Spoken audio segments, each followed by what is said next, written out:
6.5 crore street dogs. உலகத்திலேயே அதிகமான தெருநாய்க்கள் இருக்கக்கூடிய நாடு எதுன்னு பார்த்தீங்கன்னா, நம்ம நாடு தான். 6.5 கோடி தெருநாய்க்கள் வந்து இந்தியால இருந்துட்டு இருக்குது. உலகத்திலே வேற எந்த நாட்டிலயும் இவ்ளோ தெருநாய் கிடையாது. இந்தியால இருக்கிற நெறைய ஸ்டேட்டோட பாப்புலேஷன விட 6.5 கோடி நாய்ங்கிற பாப்புலேஷன் வந்து இந்தியால இருக்கிற நெறைய ஸ்டேட்ஸோட பாப்புலேஷன், மொத்த ஸ்டேட்டோட பாப்புலேஷன விட அதிகம்.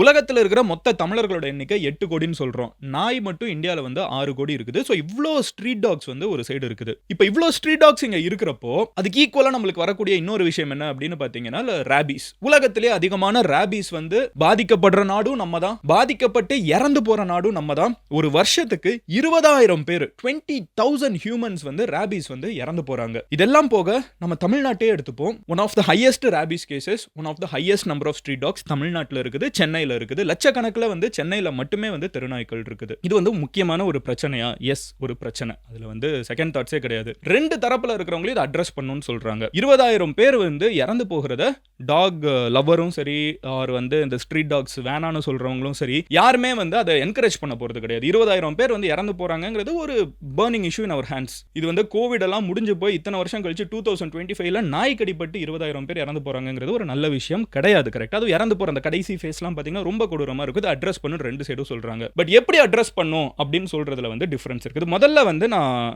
அந்த நீயா நானால வந்து நடந்தப்போ எனக்கு ஒரு சின்ன ஒரு ஒப்பீனியன் இருக்குது. ஃபர்ஸ்ட் கோபிநாதனை வந்து சூப்பரா அதை ஹோஸ்ட் பண்ணாங்க. சீரியஸா ஹேட்ஸ் ஆஃப்னா. அதுல வந்து செகண்ட் தாட்ஸே கிடையாது. சில இடங்கள்ல வந்து அவங்க ஆதங்கப்பட்டு இல்ல இது நீங்க பண்றது தப்பு, இதை கண்டம் பண்ணணும்னு எதை சொல்லியிருக்காங்களோ அது கரெக்டான பாயிண்ட்ஸ். அதுக்கு வந்து நான் ஃபர்ஸ்ட் என்னோட ரெஸ்பெக்ட். ரெண்டாவது விஷயம் என்ன அப்படின்னு பாத்தீங்கன்னா, ஆனா எனக்கு ஒரு சின்ன இன்சைட் இருக்குது. ஒரு சின்னதா நான் கவனிச்ச ஒரு விஷயம் இருக்குது. இந்த ஸ்ட்ரீட் டாக்ஸ் வேணான்னு சொன்னவங்க எல்லாம் யாருன்னு பாத்தீங்கன்னா, பாதிக்கப்பட்டவங்க, பயங்கரமான எக்ஸ்பர்ட்ஸ், சிட்டி பிளானர்ஸ், நிறைய நாடுகளில் வேலை பார்த்தவங்க, அப்புறம் வந்து டாக்ஸ் உள்ள வர்றதுனால என்னென்ன பாதிப்பு இருக்குன்னு சொல்றதுக்கு ஆக்சுவல் பொலிட்டீஷியன்ஸ், ஆக்சுவல் பியூரோக்ராட்ஸ் எல்லாருமே உள்ள வந்து இங்கே உட்காந்துருக்காங்க. டாக்டர்ஸ் இங்கே வந்து உட்காந்துருக்காங்க. பட் ஆப்போசிட்ல ஸ்ட்ரீட் டாக்ஸ் வேணும் அப்படின்னு சொல்ற இடத்துல அதே மாதிரி எக்யூப்டான ஒரு டீம் உட்காந்துருந்தாங்களான்னு கேட்டிங்கன்னா கிடையாது. இந்த சைடு உட்காந்துருந்தவங்க பார்த்தீங்கன்னா மோஸ்டா இன்ஃப்ளூயன்சர்ஸாக இருந்தாங்க. அவர் ரொம்ப இமோஷனலாக அவங்களுக்கு அவங்க நாய் வந்து ஏன் அவங்க அவ்வளோ விரும்புகிறாங்க, ஏன் யாரும் புரிஞ்சுக்க மாட்டேங்கிறாங்கிற ஒரு ஆங்கிளில் மட்டும்தான் அவங்க பேசினாங்க. இந்த வீடியோ வந்து யாரையும் மட்டம் தட்டியோ யாரையோ டார்கெட் பண்ணியோ குறை சொல்றதுக்கோ கிடையாது.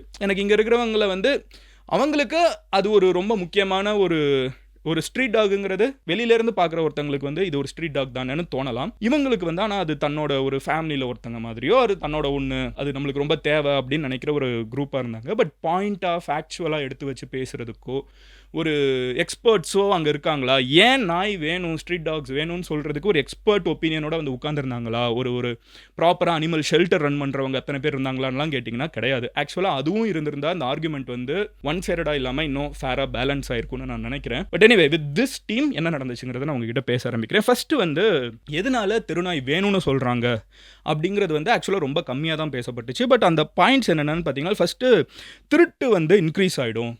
ஒரு தெருநாய் வந்து இருக்கிறதுனால தான் தமிழ்நாட்டில் திருட்டு கம்மியாக இருக்குது.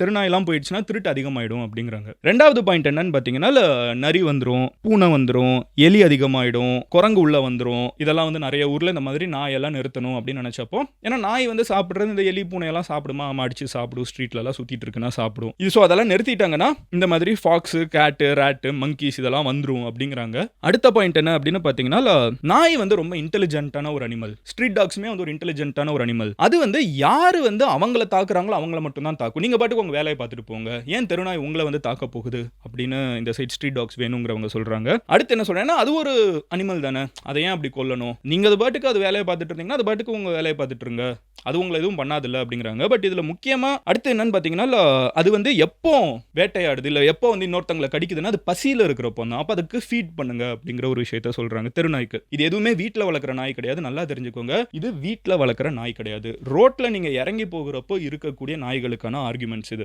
அடுத்து என்ன சொல்றாங்கன்னு பார்த்தீங்கன்னா, ஆக்சிடென்ட்லாம் நாயினால நடக்குதுங்கிறதுக்கு ஆக்சிடென்ட் வந்து குழந்தைங்கனால கூட தான் நடக்குது அப்படின்னு ஒரு ஆர்குமெண்ட் வச்சாங்க. அது வந்து ரொம்ப இன்சென்சிட்டிவான ஒரு விஷயம். நான் ஸ்டார்டிங்ல சொன்னேன்ல, கோபினா வந்து ஒரு விஷயத்தை கண்டம் பண்ணாங்கன்னு, அது கண்டம் பண்ண வேண்டிய ஒரு ஸ்டேட்மெண்ட். செகண்ட் தாட்ஸே கிடையாது. நீங்க எந்த விதத்திலையும் யாருமே வந்து ஒரு நாயவும் குழந்தையும் நீங்க கம்பேர் பண்ண முடியாது. அது தப்பு. அதை நான் டீப்பா எக்ஸ்பிளைன் பண்ணி உங்களுக்கு புரிய வைக்கணும்னு அவசியம் இல்லை. அது தப்பான ஸ்டேட்மெண்ட். பட் மீதி இருக்கிற பாயிண்ட்ஸ் இதெல்லாம் தான். திருட்டு அதிகமாகுது, மற்ற அனிமல்ஸ் எல்லாம் உள்ளுக்குள்ள வர ஆரம்பிச்சிருந்த ஃபாக்ஸ், கேட்டு, ரேட், அதனால நோய் நிறைய பரவும். எலிலாம் நிறைய வந்துச்சுன்னா பிளேக் வந்துச்சுன்னு கூட ஒருத்தங்க சொன்னாங்க. இதுக்கு முன்னாடி வந்து கொஞ்சம் பிளேக்லாம் வந்திருக்குது அப்படின்னு சொல்லிட்டு. நான் பர்சனலா இதுல இருக்கிற ஒரு லெஜிட்டான ஒரு பாயிண்ட் நான் என்ன பார்க்குறேன்னா, இப்போ ரீசெண்டா குஜராத் போயிட்டு அகமதாபாத் நீங்களே பார்த்தீங்கன்னா கொஞ்ச நாளைக்கு முன்னாடி நான் அகமதாபாத் போயிருந்தேன். ஸோ அகமதாபாத் போயிருந்தப்போ அங்கேருந்து வீடியோஸ் மேக் பண்ணிருந்தேன். இந்த பார்த்தீங்கன்னா ஒரு ஹோட்டல் ரூம்ல இருந்து வீடியோ எடுத்துட்டு இருந்தேன். அகமதாபாத்ல நாய் வந்து கிடையாது, ரொம்ப கம்மி, அதை ரொம்ப கண்ட்ரோல் பண்ணிட்டாங்க.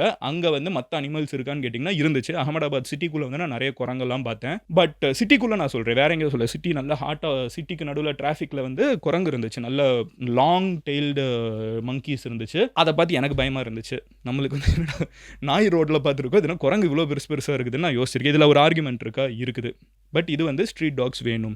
எதனால வேணும்? ஸ்ட்ரீட் டாக்ஸை வந்து இவங்க இதனால வந்து தெஃப்டெல்லாம் அதிகமாகிடும், அந்த மாதிரி சில ரீசன் சொல்லி வச்சு. அதான் நான் சொல்கிறேன், இந்த சைடு ஆர்குமெண்ட் வந்து பெருசாக ஸ்ட்ராங்காக இல்லை. நானும் வந்து ஒரு பெரிய டாக் லவ்வர் கிடையாது எனக்கு வந்து. ஆனால் ஒரு நாய் ஏன் பிடிச்சிருக்கு, எனக்கு ஒரு பர்சனல் எக்ஸ்பீரியன்ஸ் இருக்குது. அடுத்த டாக் ஏன் வேணான்னு சொல்கிறாங்கிறதுக்கு போயிடுறேன். ஸ்ட்ரீட் டாக்ஸை பற்றி எனக்கு எக்ஸ்பீரியன்ஸ் வந்து எனக்கு கடிச்சது மட்டும்தான் இருக்குதுங்க. நான் வந்து சின்ன வயசில் ஐ திங்க் ஒரு 3rd ஸ்டாண்டர்ட் படிச்சுட்டு இருக்கப்போ திண்டுக்கல்ல அண்ணன் வீட்டுக்கு போயிருக்கேன், அத்தை வீட்டுக்கு போயிருக்கேன். அப்போ அண்ணனோட நான் வந்து நடந்து போயிட்டு இருக்கப்போ ஸ்ட்ரீட்டில் வந்து ஒரு நாய், அது ரேபீஸ் இருக்கிற நாய், அது நம்மளுக்கு தெரியாது, சின்ன பையன், எதுக்கு என்ன தெரியல, அது பாட்டு துரத்த ஆரம்பிச்சிருச்சு. எங்கள் அண்ணன் அதான் சான்ஸ், அவன் தப்பிச்சு ஓடுறதுல முக்கியமாக இருந்தால் சின்ன பையனை பிடிச்சி கடிச்சு எடுத்துருச்சு. அதுக்கப்புறம் எனக்கு வந்து எனக்கு நல்ல ஞாபகம் இருக்குது, எனக்கு ஊசினா எனக்கு சுத்தமாக பிடிக்காது. அது ரொம்ப நாளுக்கு ஊசி போட்டுட்டு இருந்தாங்க. நான் அதுக்கப்புறம் பழனி வந்ததுக்கப்புறம் ஸ்கூல் போகிறப்போ எனக்கு தெரிஞ்ச வாரமோ மாதமோ அடிக்கடி அந்த டப்பா வரைக்கும் எனக்கு ஞாபகம் இருக்குது. அது ஏதோ காஸ்ட்லியான இன்ஜெக்ஷன் வீட்டில் ஃப்ரிட்ஜுக்குள்ளே வச்சிருப்பாங்க, அது அப்போ போய் கொடுப்பாங்க, அப்போ ஊசி போடுவாங்க. அது ரொம்ப கஷ்டமான ஒரு விஷயம் தான், நான் அதில் ஃபேஸ் பண்ணியிருக்கேன். ஸோ இங்கே வந்து ஸ்ட்ரீட் டாக்ஸ் வந்து எனக்கு பர்சனல் எக்ஸ்பீரியன்ஸ் இதுதான். அண்ட் இன்னைக்கு வரைக்குமே எனக்கு வந்து ஒரு இடத்துல நான் இருந்துச்சுன்னா நான் வந்து கொஞ்சம் தவிர்க்கிறது